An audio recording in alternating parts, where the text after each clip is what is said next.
के सर्विसिंग करई है सखी हमार बलमुआ।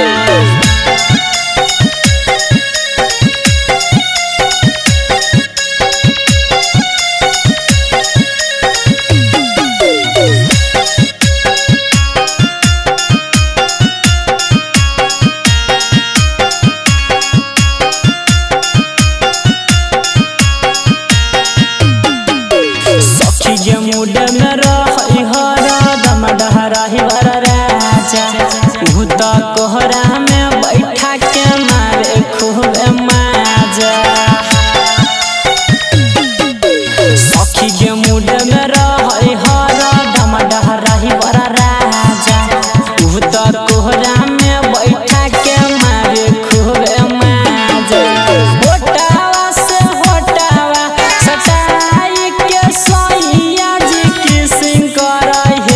सखी हमार बलमुआ। होटावा से होटावा सटाई के सोइया जी किसिंग करई है सखी हमार बलमुआ।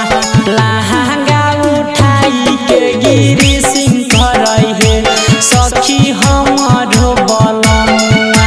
लहंगा उठाई के सर्विसिंग करई है सखी हमार बलमुआ।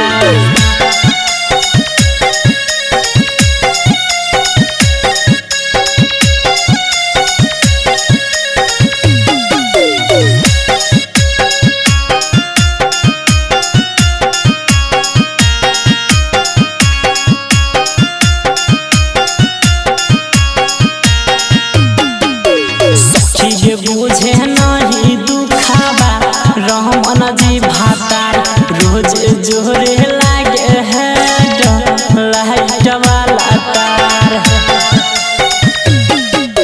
सखी जे बुझे नहीं दुखावा चांदवा